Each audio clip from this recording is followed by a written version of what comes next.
नीप करोली बाबा एक हिंदू संत थे। वे हनुमान जी के भक्त थे और उन्हें उनका अवतार भी माना जाता है। उनका असली नाम लक्ष्मी नारायण शर्मा था। उनका जन्म उत्तर प्रदेश के फिरोजाबाद जिले के अकबरपुर गांव में हुआ था।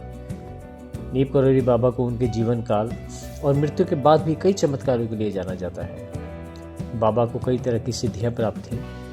एक बार कैंची धाम में भंडारा चल रहा था और घी कम पड़ गया। तब बाबा ने सिप्रा नदी का जल लाने को अपने भक्तों को कहा। बाबा ने ऐसा चमत्कार दिखाया कि नदी का जल घी में बदल गया था। कहा जाता है कि नीप करोली बाबा के पास दैवीय शक्तियाँ थीं। धार्मिक मान्यताओं के अनुसार बाबा के दरबार में जो कोई भी आता है वो खाली हाथ वापस नहीं जाता है। बाबा के आज कई हस्तियाँ अनुयायी हैं। धन्यवाद।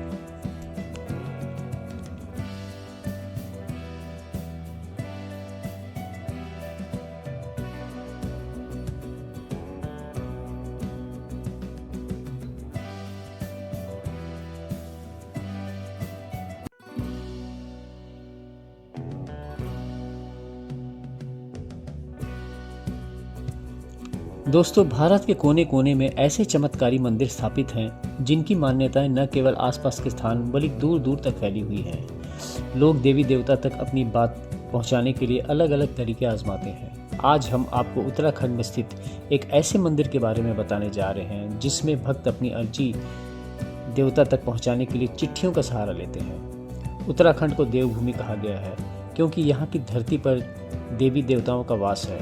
उत्तराखंड में एक नहीं बल्कि गोलू देवता के कई मंदिर स्थापित हैं, लेकिन हम बात कर रहे हैं इनमें से सबसे लोकप्रिय अल्मोड़ा जिले में स्थित चितई गोलू देवता के मंदिर के बारे में, जिन्हें स्थानीय लोग न्याय का देवता भी मानते हैं। ऐसा कहा जाता है कि यहाँ अर्जी लगाने से व्यक्ति को जल्दी न्याय मिलता है। इस मान्यता के साथ गोलू देवता की दूर दूर तक प्रसिद्धि फैली हुई है। साथ ही यह भी कहा जाता है कि गोलू देवता भगवान शिव के अवतार हैं। इस मंदिर में मनोकामना पूरी होने के बाद घंटी चढ़ाए जाने की परंपरा है। इसी के साथ अपनी मन्नत को पूरा करने के लिए गोलू देवता को पत्र या चिट्ठी भी लिखी जाती है। कई लोग स्टाम्प पेपर पर भी अपनी मनोकामना लिखकर भेजते हैं। इस मंदिर की मान्यता कितनी अधिक है, इस बात का पता यहाँ पर लगे घंटियों और चिट्ठी स्टाम्प को देखकर ही पता लगाया जा सकता है। धन्यवाद।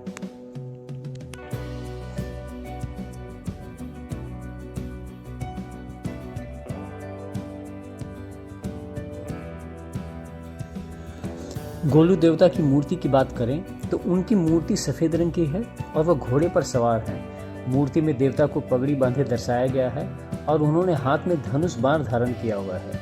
न्याय के देवता के साथ साथ उन्हें कुमाऊं के राजा भी कहा जाता है। आइए दोस्तों, आज जागेश्वर धाम के बारे में जानते हैं। देवभूमि उत्तराखंड में कई ऐसे धार्मिक स्थल हैं जिनका वर्णन पुराणों में मिलता है। ऋषि मुनियों की तपोभूमि पर कई ऐतिहासिक और पौराणिक मंदिर हैं जिनमें हिंदू श्रद्धालुओं की अगाध आस्था है। अल्मोड़ा जिले में ऐसा ही एक धार्मिक स्थल है जागेश्वर धाम।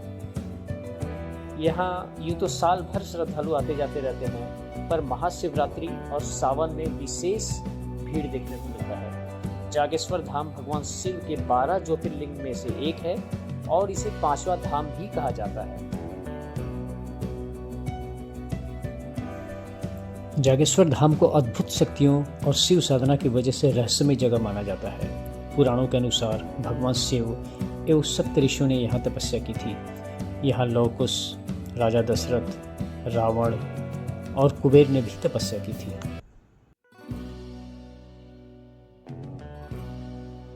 ये महामृत्युंजय मंदिर है। पूरे विश्व में एक ही मंदिर पड़ता है। जैसे अन्य देवी देवताओं की हम लोग मूर्ति रूप में पूजा करते हैं, वैसे भगवान शंकर का लिंगात्मक रूप में पूजन का शुरुआत यहाँ से हुआ। धरती का पहला लिंग है जो 12 ज्योतिर्लिंग है, यहीं से इनके बाद बने हुए हैं। यहाँ पर रावण, कुंभकर्ण, राजा दशरथ, विभीषण, परशुराम सभी लोगों का आने का वर्णन मिलता है। भगवान शंकर यहाँ पे इतनी जागृत अवस्था में थे कि जागृत देव होने के नाते इस जगह का नाम जागेश्वर पड़ा हुआ है, अर्थात जागृत अवस्था में ईश्वर शिव शंकर जागेश्वर। आपका शुभ नाम पंडित जी? मेरा नाम नवीन चंद्र भट्ट है। वैसे यहाँ पर हनुमान जी करके मेरे को जानते हैं, ठीक है नहीं? ये हनुमान जी है यहाँ के बहुत पुराने पुजारी। हाँ, जाओ। वर्षों से इनको जानते हैं हम। हाँ, नमस्कार, धन्यवाद। जाओ। दोस्तों, जागेश्वर कैसे पहुंचा जाए? जागेश्वर पहुंचने के लिए 3 रास्ते हैं, बस, ट्रेन और हवाई जहाज।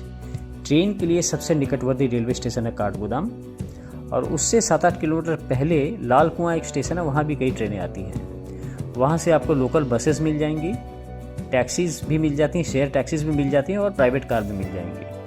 और अगर कोई फ़्लाइट से आना चाहे तो गढ़वाल में सबसे नियरेस्ट एयरपोर्ट है जॉली ग्रांट एयरपोर्ट देहरादून, और कुमायूं में पंतनगर हवाई अड्डा।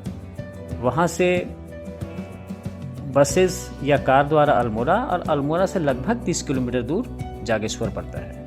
धन्यवाद। कहा जाता है कि यह प्रथम मंदिर है जहाँ लिंग के रूप में शिव पूजन की परंपरा सर्वप्रथम आरंभ हुई। जागेश्वर को उत्तराखंड का 5वां धाम भी कहा जाता है। जागेश्वर धाम को भगवान शिव की तपस्थली माना जाता है। यह ज्योतिर्लिंग 8वां ज्योतिर्लिंग माना जाता है। इसे योगेश्वर नाम से भी जाना जाता है। यह मंदिर शिवलिंग पूजा के आरंभ का गवाह माना जाता है। इस धाम का उल्लेख स्कंद पुराण, शिव पुराण और लिंग पुराण में भी मिलता है। पुराणों के अनुसार भगवान शिव एवं सप्त ऋषियों ने यहाँ तपस्या की थी। कहा जाता है कि प्राचीन समय में जागेश्वर मंदिर में मांगी गई मन्नतें उसी रूप में स्वीकार हो जाती थी। ऐसे में मन्नतों का दुरुपयोग होने लगा। 8वीं सदी में आदि शंकराचार्य भगवान यहाँ आए और उन्होंने इस दुरुपयोग को रोकने की व्यवस्था की। अब यहाँ सिर्फ यज्ञ एवं अनुष्ठान से मंगलकारी मनोकामनाएं ही पूरी हो सकती हैं। यह भी मान्यता है कि भगवान श्री राम के पुत्र लवकुश ने यहाँ यज्ञ आयोजित किया, जिसके लिए उन्होंने देवताओं को आमंत्रित किया। मान्यता है कि उन्होंने ही इन मंदिरों की स्थापना की थी। जागेश्वर में लगभग 250 छोटे बड़े मंदिर हैं। जागेश्वर मंदिर परिसर में 125 मंदिर का समूह है, जिसमें से 108 भगवान शिव के हैं। मंदिरों का निर्माण पत्थरों की बड़ी बड़ी शिलाओं से किया गया है। दोस्तों, अल्मोड़ा से जागेश्वर तक का सफ़र काफ़ी मनमोहक है। खूबसूरत देवदार के जंगलों में घिरे और खूबसूरत नक्काशी वाले मंदिर नज़र आते हैं। मंदिर के निकट काफ़ी दुकानें हैं जहां पूजा की सामग्री और प्रसाद मिल जाते हैं। जैसे जैसे मंदिर निकट आता है, मंत्रोच्चारण और घंटियों की ध्वनि कानों में गूंजती है, जो आपको एहसास कराती है कि आप आस्था के दर पे पहुंच चुके हैं।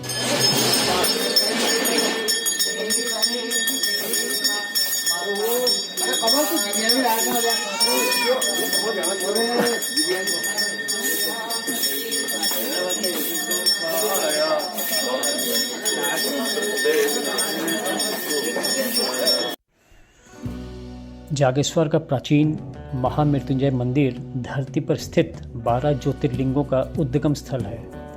देवादिदेव महादेव यहाँ आज भी वृक्ष के रूप में माँ पार्वती सहित विराजते हैं। मान्यता है कि भगवान शिव पार्वती के युगल रूप के दर्शन यहाँ आने वाले श्रद्धालु मंदिर परिसर में स्थित नीचे से एक और ऊपर से 2 शाखाओं वाले विशाल देवदारू के वृक्ष में करते हैं। आइए श्री ज्योतिर्लिंग जागेश्वर मंदिर के बारे में यहाँ के पंडित जी से थोड़ा विस्तार में जानते हैं। आपका नाम क्या सर? अच्छा, मंदिर के इतिहास के बारे में बताइए और अपना नाम बताइए थोड़ा। ये जो है अष्टम ज्योतिर्लिंग है जागेश्वर धाम, जिस नाम से आप लोग यहाँ पे आते हैं। आप मुख्य मंदिर हैं जिसके सामने हम खड़े हैं। और जो है नागेशम दारुका में इनका नाम है, नागेशम शंकर जी हैं। दारू संस्कृत में देवदार को कहा जाता है। तो देवदार के जंगलों के ही वजह से यहाँ पे जो है अष्टम ज्योतिर्लिंग माना जाता है इन्हें। 125 मंदिरों का ये समूह है, जिसमें 108 शंकर जी के हैं, बाकी अन्य देवी देवताओं के। ठीक है, आपका शुभ नाम पंडित जी? आचार्य निर्मल। बहुत बहुत धन्यवाद। जागेश्वर धाम के सारे मंदिर केदारनाथ शैली से बने हुए हैं। अपनी वास्तुकला के लिए प्रसिद्ध इस मंदिर को भगवान शिव की तपस्थली के रूप में भी जाना जाता है। पुरातत्व विभाग के अधीन आने वाले इस मंदिर के किनारे जटागंगा नदी की धारा बहती है। जैसा कि पहले उल्लेख किया गया है, मान्यता है कि यहाँ सप्त ऋषियों ने तपस्या की थी और यहीं से लिंग के रूप में भगवान शिव जी की पूजा शुरू हुई थी। खास बात यह है कि यहाँ भगवान शिव जी की पूजा बाल या तड़ु रूप में भी की जाती है। जागेश्वर धाम में शिव जी को समर्पित 124 छोटे बड़े मंदिर के अलावा आदिशक्ति माता, हनुमान जी, केदारनाथ जी और सूर्य भगवान का मंदिर भी स्थित है। कैलाश मानसरोवर के प्राचीन मार्ग पर स्थित इस मंदिर के बारे में मान्यता है कि गुरु आदि शंकराचार्य ने केदारनाथ के लिए प्रस्थान करने से पहले जागेश्वर के दर्शन किए और यहाँ कई मंदिरों का जीर्णोद्धार और पुनः स्थापना भी की। यह एक अद्भुत मंदिर है और यहाँ पे अपने जीवन काल में एक बार अवश्य आना चाहिए।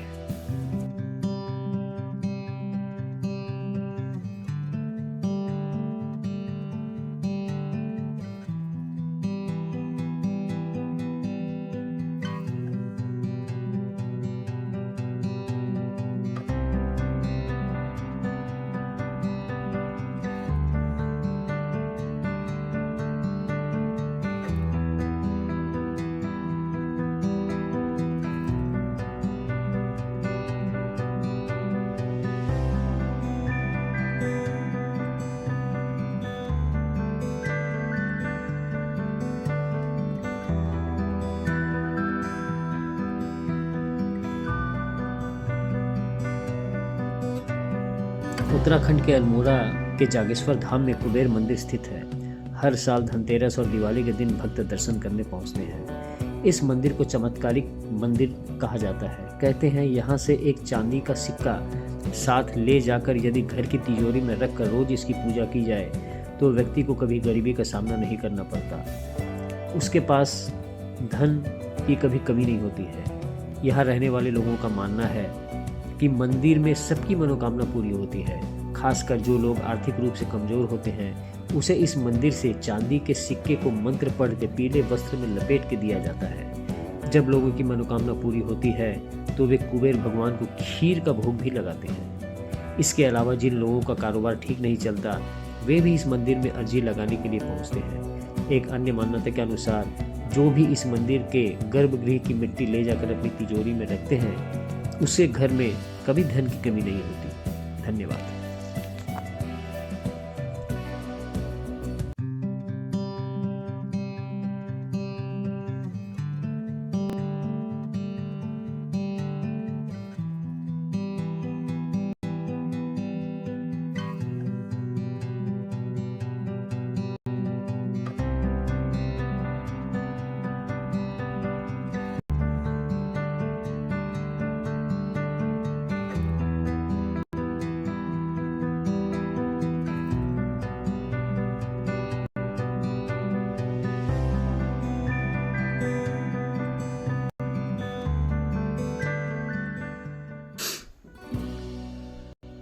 डंडेश्वर मंदिर के पुजारी राणा जी ने बताया कि यहाँ पहला धाम डंडेश्वर, दूसरा जागेश्वर और तीसरा वृद्ध जागेश्वर पड़ता है। भगवान शंकर जब यहाँ तपस्या करते थे तो यहाँ ऋषि मुनियों की पत्नियां भी आती थी। शिव जी के रूप और नीले रंग को देखकर ऋषि मुनियों की पत्नी उन पर मोहित हो गई। ऋषियों को जब इस बात का पता चला तो उन्होंने यहाँ आकर शिव जी को श्राप दिया और इसी स्थान पर उन्हें शिला रूप में परिवर्तित कर दंड दिया।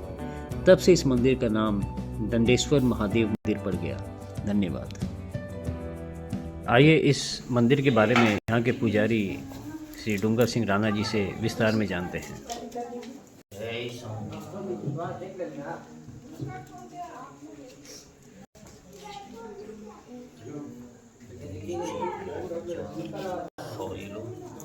और बताओ पंडित जी, आप ये मंदिर के बारे में बताएंगे, हम थोड़ा रिकॉर्ड करना चाहते हैं। हाँ, सॉन्ग पे चढ़ा लीजिए। अच्छा ठीक है। मंदिर के बारे में थोड़ा।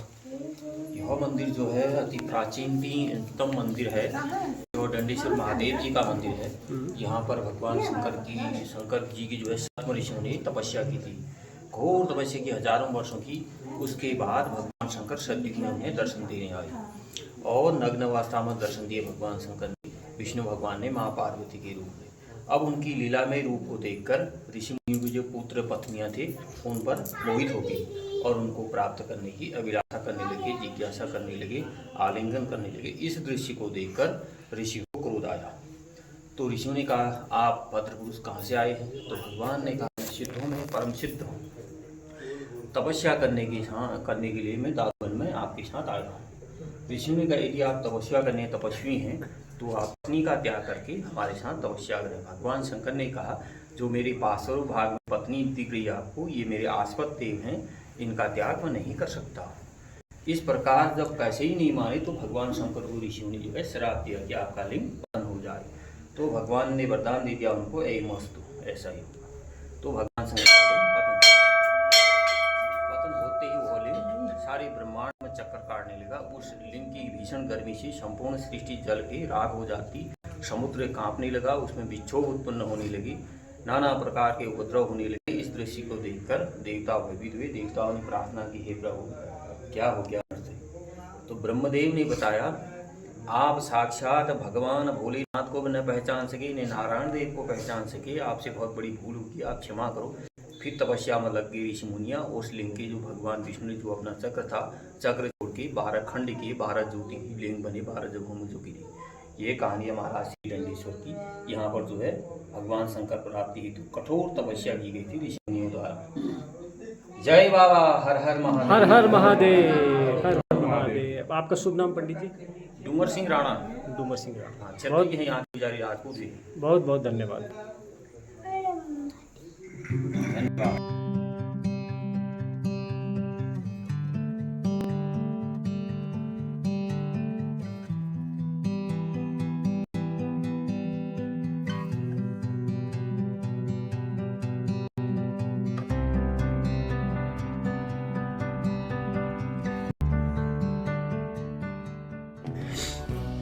जागेश्वर मंदिर समूह के मुख्य मंदिर के ठीक उत्तर की ओर लगभग 4 किलोमीटर की दूरी तय कर जंगलों के रास्ते से पगडंडियों से गुजरते हुए वृद्ध जागेश्वर पहुंचा जा सकता है। अधिकांश शिव मंदिरों में दाल चावल का ही भोग चढ़ता है, पर वृद्ध जागेश्वर में विष्णु जी के रूप में पूजे गए शिव जी को मालपुए का भोग दिन में एक बार अर्पित किया जाता है। विष्णु भगवान के रूप में शिव जी को पूजे जाने से यहाँ बलि नहीं होती, नारियल भी नहीं तोड़ा जाता है। भट्ट ब्राह्मण वृद्ध जागेश्वर मंदिर में परंपरागत रूप से पूजा अर्चना संपन्न कराते हैं। इस मंदिर में कई अनुष्ठान एवं विवाह संपन्न होते हैं। मंदिर के अहाते में हनुमान जी, कालिका माता, भैरव जी और कुबेर जी स्थापित हैं। मान्यता यह है कि विशेष पर्व में संतान प्राप्ति के लिए मंदिर के प्रांगण में महिलाएं रात्रि भर हाथ में जलता दीप लिए खड़ी रह के प्रार्थना करती हैं और मनोकामना पूर्ण होने पर मंदिर में चांदी के छत्र व ताम्र पात्र चढ़ाए जाते हैं।